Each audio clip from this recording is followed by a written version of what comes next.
South America has been desperate to reach Asian markets for decades, facing crippling logistics costs that make their exports uncompetitive.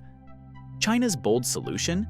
Build a massive $3.6 billion deep-water megaport in Peru that could transform global shipping routes and give South American goods direct access to Asian markets. The only issue?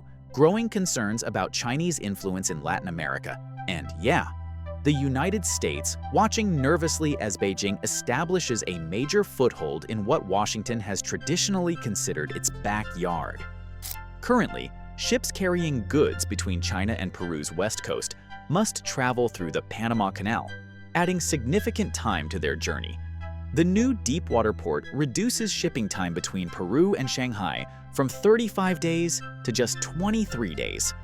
This is the port of Chancay, one of the most ambitious and controversial infrastructure projects of the decade. A project that could rewrite the rules of global trade, tilt the balance of power in the Americas, and spark an environmental showdown, all because of a single megaport in Peru. Right now, China's state-owned company, COSCO Shipping, is racing to finish this $3.5 billion deep-water port. They're calling it the Shanghai of South America, a direct gateway to bypass the US-controlled shipping lanes and slash travel times between Asia and Latin America by 2 weeks. But here's the billion-dollar question. Is this a win-win for Peru, or a strategic move by China to expand its influence in the Americas? Let's find out in this video. Peru's always been in a prime spot for Pacific trade, but there's been one big problem: infrastructure. For decades, South American exports have struggled to compete globally due to sky-high shipping costs and lengthy transit times.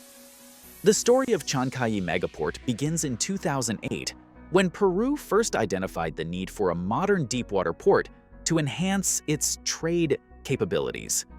For years, the project existed mainly on paper, with limited progress toward actual construction. Then comes China with its ambitious Belt and Road Initiative. Beijing's been eyeing Latin America as the next frontier in its global trade strategy. And in 2019, they found the perfect opportunity: Chancay, Peru. This sleepy fishing town, just 60 kilometers north of Lima, had something special: a natural deep-water harbor. COSCO Shipping saw the potential immediately and acquired a 60% stake in the project for $1.3 billion, injecting the capital and technical expertise needed to move forward. This marked the first phase of what would become a multi-stage development plan. But here's where things get complicated.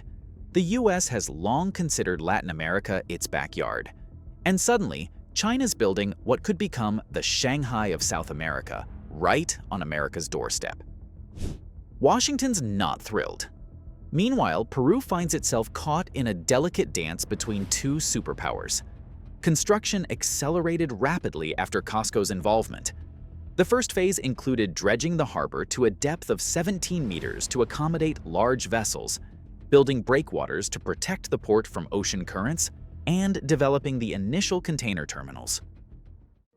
Despite challenges from the COVID-19 pandemic, construction continued through 2020 and beyond. By 2023, the basic port infrastructure was taking shape, with specialized equipment arriving from China for installation. The project reached a major milestone in November 2024, when Chinese President Xi Jinping and Peruvian President Dina Boluarte officially inaugurated the port's first operational phase.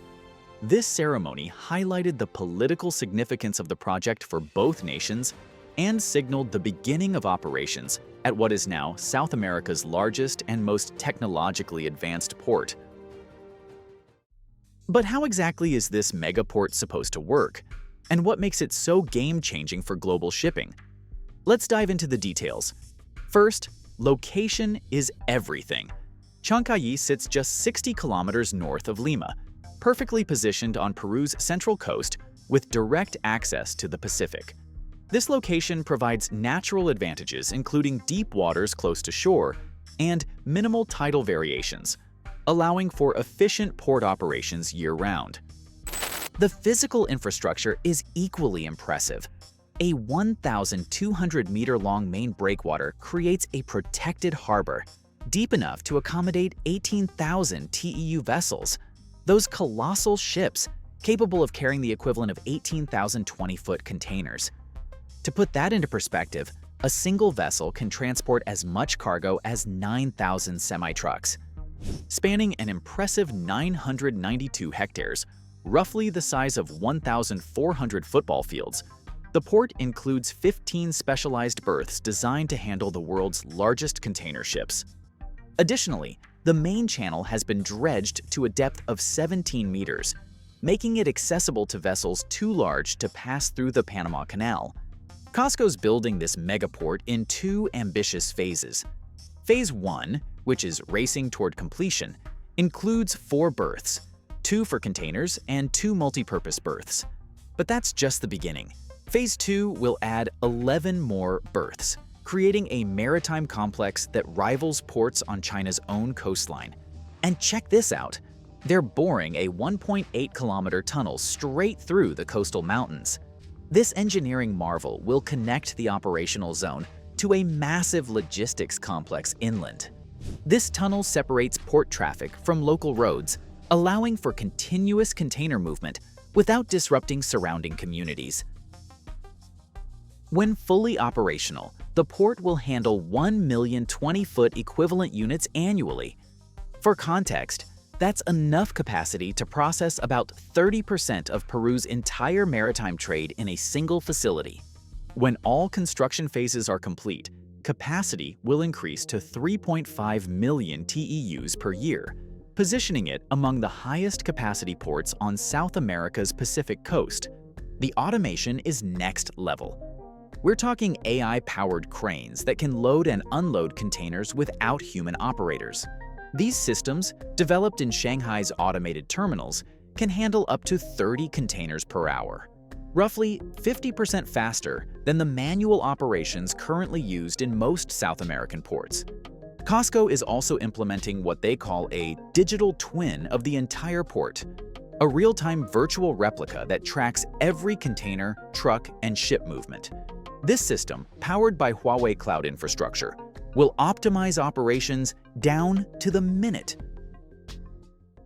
This all sounds impressive on paper, but what does it actually mean for Peru's economy? And more importantly, who really benefits from this massive Chinese investment? When you're pouring $3.5 billion into a single infrastructure project, the economic ripples are bound to be massive. But who's really cashing in on this megaport? For Peru, the numbers look pretty impressive on paper. We're talking about a projected $4.5 billion annual economic benefit once the port is fully operational. That's roughly 1.8% of Peru's entire GDP from a single project. Not too shabby, right? Jobs are a big selling point too. The Peruvian government is touting around 8,000 new positions, from construction crews to port operators to logistics specialists. But critics point out that many specialized roles are being filled by Chinese workers, not locals. And there's genuine concern about what happens when the construction phase ends. Where Peru definitely wins is logistics costs. Currently, getting goods from Peru to Asia is like taking a taxi across town when you could have walked, expensive and inefficient. Chancay changes that equation dramatically.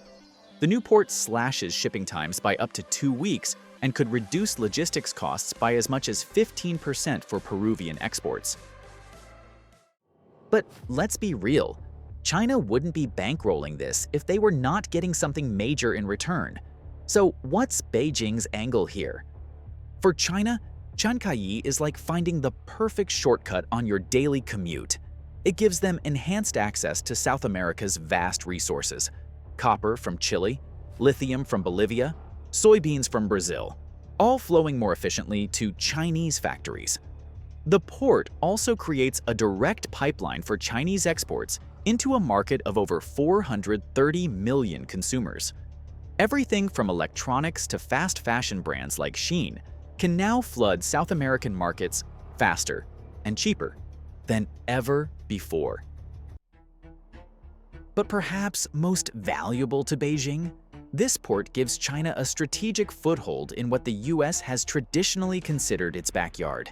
It's a massive win for China's global influence campaign and a key puzzle piece in their Belt and Road Initiative.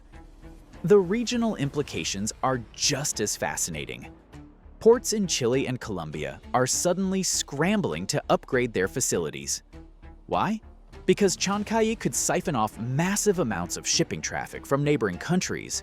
We're potentially witnessing the birth of an entirely new trade pattern in South America. Countries like Bolivia and Brazil might soon find it more efficient to route their Asian exports through Peru rather than shipping from their own coast. All of this economic reshuffling comes with a price tag, though, and it's not just measured in dollars and cents. When a superpower invests billions in infrastructure halfway around the world, there are always strings attached. So what exactly is China's geopolitical endgame here? And how is Washington responding to this Chinese incursion into America's traditional sphere of influence? That's where things get really interesting. Let's be clear about something. Chancay is not just a port. It's a chess move in a much larger geopolitical game China's playing across Latin America. Over the past decade, China has pumped more than $160 billion into Latin America. We are talking about energy projects in Venezuela, lithium mines in Bolivia, and now this megaport in Peru. This is not random investment. It's a coordinated campaign to reshape the economic and political landscape of an entire region. Chancay represents what analysts are calling BRI 2.0, the next evolution of China's Belt and Road Initiative.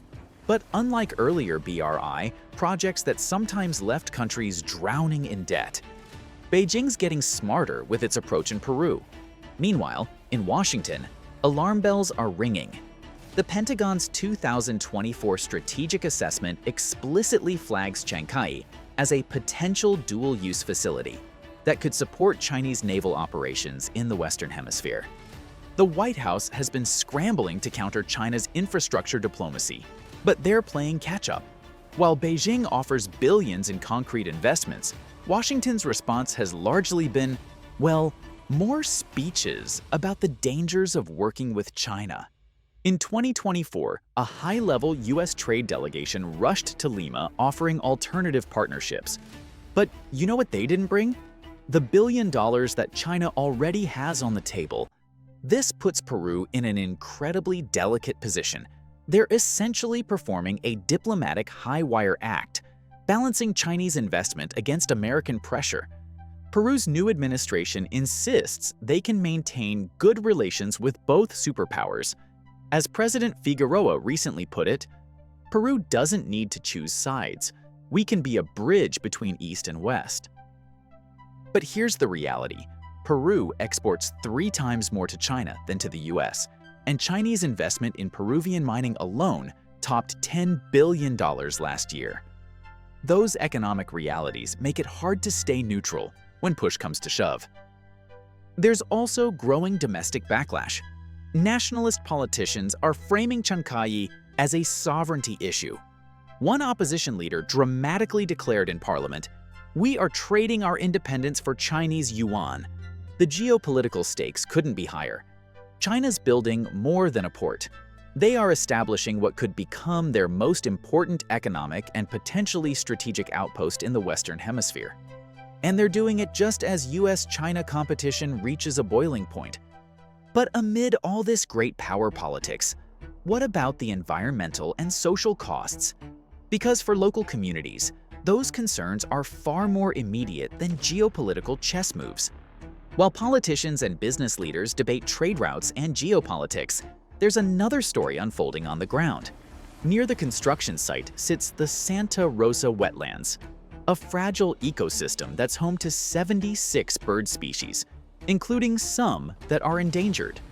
Environmental groups warn that the massive port could fundamentally alter this delicate habitat through pollution, noise, and changes to water flow patterns.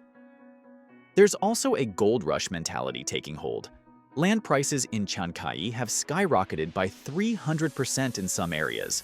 Speculators are buying up properties, pushing out locals who can no longer afford to live in their own town. So, how is Costco responding to these concerns? The company points to their comprehensive environmental impact assessment, a 1,200-page document that concluded the port would have manageable effects on the local ecosystem. They've also launched a community engagement program, promising $15 million for local development projects and pledging to prioritize local hiring when possible. The controversy has spawned multiple legal challenges. Currently, there are 27 separate lawsuits pending against the project, from environmental injunctions to indigenous rights claims to complaints about the consultation process. U.S. ports on the West Coast are watching these developments nervously. Ports like Los Angeles and Long Beach could see decreased transshipment activity as goods bypass North America entirely en route to South American markets. All of this is unfolding against the backdrop of continued U.S.-China economic tensions. What we are witnessing is nothing less than a restructuring of Pacific trade patterns. Chancay doesn't just add a new port to the map, it potentially rewrites which countries and companies benefit most from global commerce. And with U.S. influence in Latin America waning as Chinese investment surges, the economic ripple effects could reshape geopolitical alliances for decades to come. So, what do you think? Is China's port strategy in Latin America a win-win partnership or a modern form of economic colonialism? And would you support similar projects in your country? Let us know your thoughts in the comments below. And thank you so much for watching, and we'll see you in the next video.